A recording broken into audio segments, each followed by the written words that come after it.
नमस्कार दोस्तों, आज कुछ ऐसा हुआ है जिसकी आदत तमाम व्यूअर्स को होगी नहीं। भारतीय राष्ट्रीय कांग्रेस की प्रवक्ता रागिनी नायक प्रेस कॉन्फ्रेंस करती हैं और प्रेस कॉन्फ्रेंस में वो रोने लगती हैं। रोती हैं एक पत्रकार की वजह से, रोती हैं एक संस्थान की वजह से। पहले प्रेस कॉन्फ्रेंस का वो हिस्सा मुझे लगता है आपको सुनना चाहिए। मेरे माँ बाप, मेरे बूढ़े सास ससुर, मेरे बच्चे सब वो वीडियो देख रहे थे।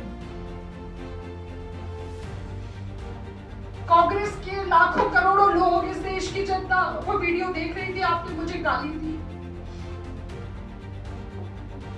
सिर्फ इसलिए कि मैं ईमानदारी से अपनी पार्टी का काम कर रही हूँ, इसलिए। ये रागिनी नायक है। रागिनी नायक आपने देखा प्रेस कॉन्फ्रेंस करते हुए रो रही हैं। जो कांग्रेस के ऑफिशियल ट्विटर हैंडल से ट्वीट किया गया है उसमें लिखा है, रजत जी आपने मुझे गाली दी। ये वीडियो मेरे माँ बाप, मेरे सास ससुर और मेरे बच्चों ने देखा। आपने मुझे गाली इसलिए दी क्योंकि मैं ईमानदारी से अपना काम कर रही थी। आपने सिर्फ गाली ही नहीं दी, इसके बाद मुझे धमकाना भी शुरू किया। आपको लगता है हम धमकाने से डर जाएंगे? ये रागिनी नायक की तरफ से कांग्रेस के ऑफिशियल ट्विटर हैंडल से ट्वीट किया गया है। वीडियो हमने आपको दिखाया जिसमें रागिनी नायक यही बात कहते हुए रोने लगती हैं। रजत शर्मा का नाम उन्होंने लिया है, इंडिया टीवी संस्थान का उन्होंने जिक्र किया है।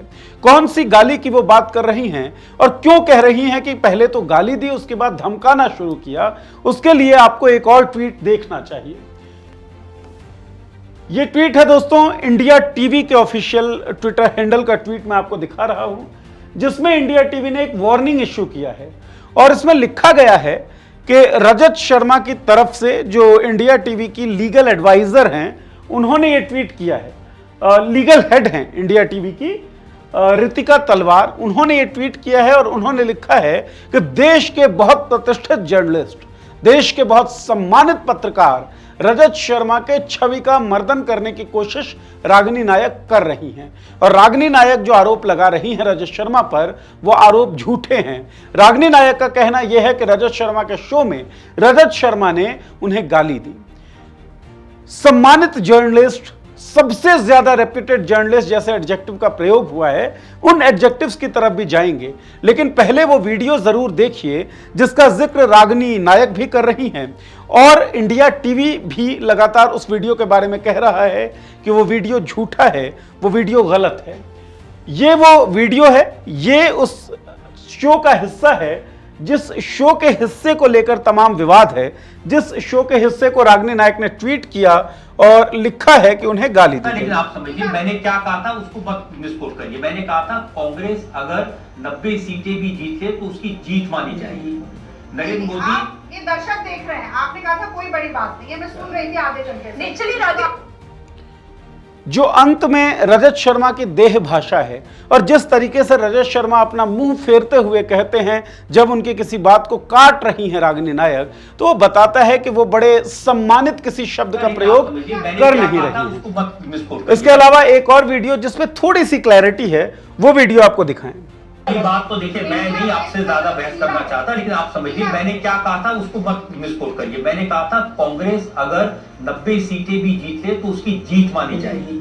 नरेंद्र मोदी, ये दर्शक देख रहे हैं, आपने कहा था कोई बड़ी बात नहीं है, मैं सुन रही थी आधे घंटे से। चलिए, ये बात तो देखिए, मैं नहीं आपसे। तो इस वीडियो में स्पष्ट तौर पे दिख रहा है कि रजत शर्मा निराश हैं, रजत शर्मा हताश हैं रागिनी नायक के उस एक आर्ग्यूमेंट से, और उस आर्ग्यूमेंट के बाद बड़े निराशाजनक तरीके से वो अपना सिर हिलाते हैं और झुंझलाते हुए कुछ कहते हैं जो शब्द बहुत स्पष्ट नहीं है, लेकिन यह तय है कि वो शब्द सम्मानित शब्द तो नहीं था, वो कोई गाली था। एक एंकर को, एक पत्रकार को जो सबसे सम्मानित होने का दंभ भरता है, जो बोस्ट ऑफ करता है, डींगे हाँकता है कि मैं इस देश का सबसे प्रतिष्ठित जर्नलिस्ट हूं, उसकी देहभाषा ऐसी नहीं हो सकती। अब मैं उस एडजेक्टिव पे आ रहा हूं जो इंडिया टीवी ने प्रयोग किया है रजत शर्मा के लिए। जब रागिनी नायक ने इस बात को ट्वीट किया कि रजत शर्मा ने उन्हें चलते हुए शो में गाली दी, जिसे उनके तमाम कार्यकर्ताओं ने संज्ञान में लाया, पवन खेड़ा ने भी जब ये बात की, तो पवन खेड़ा और रागिनी नायक को संबोधित करते हुए एक चेतावनी इंडिया टीवी ने जारी किया कि अगर आप ऐसा करते हैं तो हम डिफेमेशन केस आपके ऊपर लगा देंगे, क्योंकि आप देश के सबसे प्रतिष्ठित और सबसे सम्मानित जर्नलिस्ट के मान मर्दन की कोशिश कर रहे होंगे। रजत शर्मा, एक खबर मुझे लगता है कि आप तमाम लोगों को पता होनी चाहिए, वैसे तो बहुत सारी चीजें हैं रजत शर्मा के बारे में, बहुत सारी बातें की जा सकती हैं, किस तरीके की उनकी पत्रकारिता रही है बीते कुछ सालों में। लेकिन एक एक्टर थे, अभिनेता सुशांत सिंह राजपूत जब मरे, जब उनकी मौत हुई, उसके बाद तमाम चैनल्स में टीआरपी की एक जंग सी छिड़ गई और तमाम चैनल्स टीआरपी का गंदा खेल खेलने लगे। इस गंदे खेल को खेलते हुए पत्रकारिता एथिक्स और मीडिया के जो इथोस हैं उनके साथ समझौता किया गया, और मीडिया के इथोस के साथ उस समझौते के कारण कई चैनल्स पर जो अथॉरिटी है, जो ब्रॉडकास्टिंग अथॉरिटी है एनबीएसए, उसने पेनल्टी भी लगाई और उनको बताया भी कि भाई आपने गलत काम किया है। ये देखें, द एनबीएसए एडेड दैट आज तक along with India TV News should apologize for the egregious violations of guidelines and in particular for the manner in which the images of Rajput's body were shown। तो जो व्यक्ति एक मृत व्यक्ति के images को इस तरीके से दिखाए ताकि टीआरपी उसे मिल सके, वो सबसे रेप्यूटेड जर्नलिस्ट हो सकता है क्या? ये एक वाकया नहीं है, इस तरह के कई वाकये हैं। इसके अलावा एक और वीडियो आप सब लोगों को देखना चाहिए। मैं बहुत पुराने किसी वीडियो पे नहीं जा रहा हूं, बल्कि एक बिल्कुल नया, बिल्कुल ताजा जो चीज रजत शर्मा ने की है उसके ऊपर मैं आपका ध्यान जो है वो ले जाना चाहूंगा। वो वीडियो क्या है? चुनावों से पहले, बल्कि जब आखिरी फेज के इलेक्शन थे उससे पहले नरेंद्र मोदी रजत शर्मा के शो में आते हैं। रजत शर्मा नरेंद्र मोदी का स्वागत और नरेंद्र मोदी का इंट्रोडक्शन इस तरीके से करवाते हैं जिस तरीके से स्वर्ग से कोई अवतार पुरुष अवतरित हो गए हों इंडिया टीवी के चैनल में, इंडिया टीवी के स्टूडियो में, और रजत शर्मा उनका इंट्रोडक्शन करवा रहे होते हैं। इस दौरान जब वो नरेंद्र मोदी का किसी अवतार पुरुष की तरीके से इंट्रोडक्शन करवाते हैं, राहुल गांधी के ऊपर किस तरह की टिप्पणी करते हैं वो भी आप जरूर देखें। 4 जून को ब्रेकफास्ट और उसके बाद हल्दी और लंच पे रोना शुरू।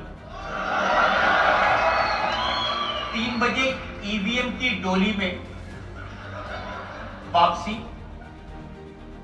5 बजे विपक्ष की विदाई, 6 बजे विदाई का रोना और 7 बजे पप्पू जाएंगे इटली।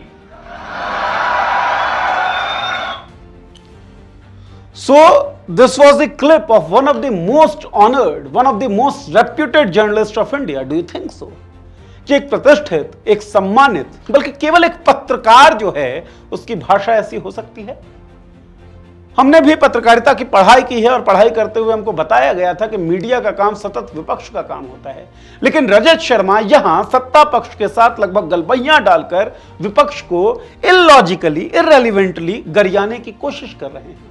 उसकी ऐसी आलोचना की कोशिश कर रहे हैं जो किसी पढ़े लिखे व्यक्ति की भाषा हो ही नहीं सकती, पत्रकार तो बहुत दूर की बात है। तो इंडिया टीवी का यह कहना कि देश के सबसे सम्मानित और मोस्ट रेप्यूटेड जर्नलिस्ट के ऊपर एक हमला है, यह बड़ा मजाकिया और बड़ा मुझे हास्यास्पद लगता है। बहरहाल जिस तरह का वीडियो हमने देखा कि रजत शर्मा ने अपने शो में रागिनी नायक के खिलाफ किस तरह की देह भाषा और किस तरह की शब्दावली का प्रयोग किया है, वो पत्रकारिता के लिहाज से यह दिखाता है कि यह ओछे दर्जे की भाषा है और एक हताशा है रजत शर्मा के पीछे। उस हताशा का कारण क्या हो सकता है? और फिर से उसी एडजेक्टिव की तरफ जो इंडिया टीवी ने कहा है, इंडिया के मोस्ट रेप्यूटेड जर्नलिस्ट वाला एडजेक्टिव, वो प्लस वो हताशा क्यों है, वो एक ही खबर से आप समझ जाएंगे। ये खबर है एग्जिट पोल्स की। अभी अभी लोकसभा के चुनाव संपन्न हुए हैं। हेडलाइन देखें, India TV CNX exit poll predicts record third term for PM Modi with massive majority. और वो मेजॉरिटी कितनी थी, इस पे ध्यान देने की बड़ी जरूरत है। तो वो जो मेजॉरिटी थी, जो रजत शर्मा के चैनल ने कोट किया था कि इतनी मेजॉरिटी मिलेगी, वो मेजॉरिटी है 371 से 401 सीट की। मतलब रजत शर्मा का चैनल अपने एग्जिट पोल में एनडीए को 371 से 401 सीट दे रहा था। लेकिन हकीकत क्या रही? हकीकत यह रही कि भारतीय जनता पार्टी अपने दम पर बहुमत का आंकड़ा भी पार नहीं कर पाई। तमाम पोलस्टर्स, तमाम एग्जिट पोल करने वाली संस्थाएं झूठी साबित हुई, मीडिया की कलई खुल गई। बल्कि यूं कहें कि देश के एक सबसे बड़े स्कैम में, शायद अगर वो स्कैम साबित होता है, जेपीसी की मांग विपक्ष कर रहा है, तो पता पड़ेगा कि मीडिया भी इसमें एक प्लेयर था। इस तरह का काम करने वाला, इस तरह का एग्जिट पोल लाने वाला व्यक्ति क्या पत्रकार हो सकता है? और अगर पत्रकार नहीं हो सकता तो सबसे सम्मानित पत्रकार की बात कहां से आ गई? और आप कितने भी सम्मानित पत्रकार क्यों ना हो, आपने कितनी भी अच्छी पत्रकारिता क्यों ना हो, अगर आप अपने चैनल में अपने शो पर बुलाकर विपक्ष की एक नेता के खिलाफ हिंसक देहभाषा का प्रयोग करते हैं या घटिया शब्दावली का प्रयोग करते हैं तो आपके तमाम सम्मान जो हैं वो गंगा में डूब जाएंगे, खत्म हो जाएंगे, उनका कोई मतलब रह नहीं जाएगा। तो एक पत्रकार के तौर पर होना यह चाहिए कि अपनी कम से कम देह भाषा के लिए रजत शर्मा माफी मांगते रागिनी नायक से, लेकिन हो यह रहा है कि पहले हिंसक देह भाषा, खराब शब्दावली का प्रयोग किया गया और उसके बाद इंडिया टीवी ट्वीट करके लगभग धमका रहा है, वार्निंग लिखते हुए कि अगर आपने प्रेस कॉन्फ्रेंस की, अगर आपने इस बात को उठाया, ज्यादा बढ़ाया तो हम आप पे मानहानि का मुकदमा कर देंगे। ये किस तरह की तानाशाही है जो राजनीति से उतरकर पत्रकारिता, मीडिया संस्थानों के अंदर भी आ गई है। इस तानाशाही के खिलाफ हम सबको सचेत रहना होगा। रागिनी नायक केवल किसी एक पार्टी की कार्यकर्ता, किसी एक पार्टी की नेता, किसी एक पार्टी की प्रवक्ता भर नहीं है। रागिनी नायक आपके, हमारे सब की तरह एक इंडिविजुअल भी है।